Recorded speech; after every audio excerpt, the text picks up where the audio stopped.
name's Adina Doria. I'm here for the DIY channel in Montreal, and we're interviewing the HANSON brothers tonight.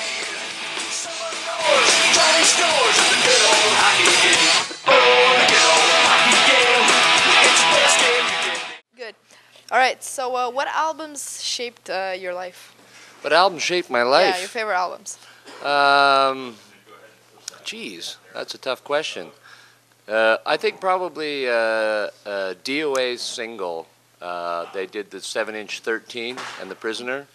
Up until that point, you know, I was like a teenager listening to, you know, Queen and playing in the jazz band at school and that sort of thing. And my brother, who's my older brother, the bass player Rob, you know, he was starting to get the Devo and the Ramones and the Sex Pistols and stuff, and I was kind of like, meh. And then we went and saw DOA play at the University of Victoria. How's that? About '79, I think. And I was like, holy shit. That was a hell of a concert. And got their single, The Prisoner 13. And, you know, from then on, it was like, well, that's pretty much what pointed me in the direction that, you know, that I've gone with No Means No. Also, this is the first day of the tour, but you guys have been in a band for a very long time. Mm-hmm. You've been singing for a very long time. What keeps you going on? People keep coming out. They keep phoning us up and offering us shows and saying they're going to pay us. Okay. No, it's a lot of fun, you know, and,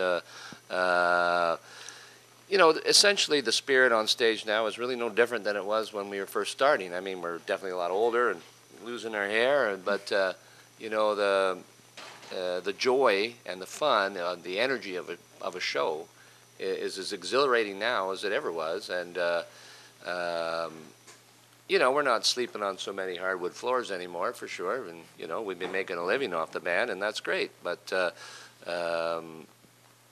you know, I love to do it. We still, I think, are writing music that is relevant and people enjoy. Our last album was very well received. Ausfahrt, all roads lead to Ausfahrt. Did you guys ever think of changing your music style and going into another genre, or?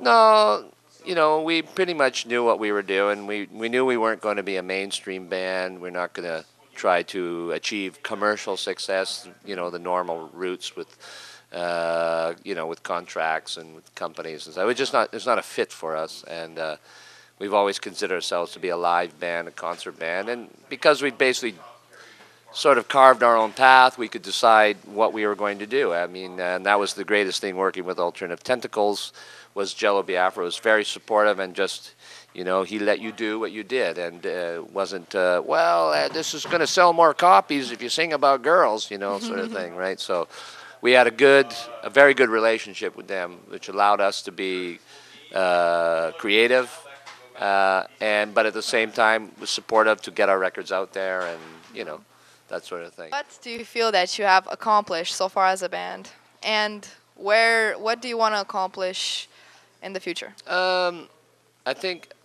as a band, we managed to have a career and sidestep the music industry rather nicely, by pretty much doing things our own way and working with people because you like them and they're your friends, and not because you think that they would be a good business associate that can further your career, which is usually the death nail of any band.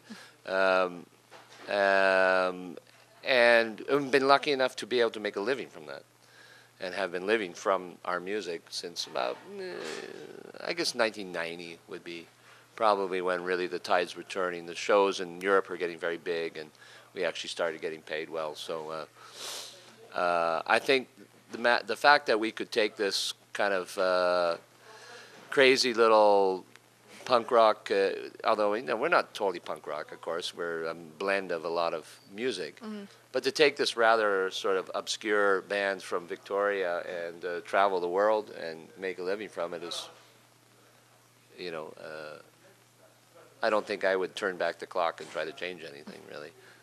What good they for? Hello out there, we're on the air. It's hockey night tonight. The tension grows, the whistle blows, the puck goes down the ice. The goalie jumps.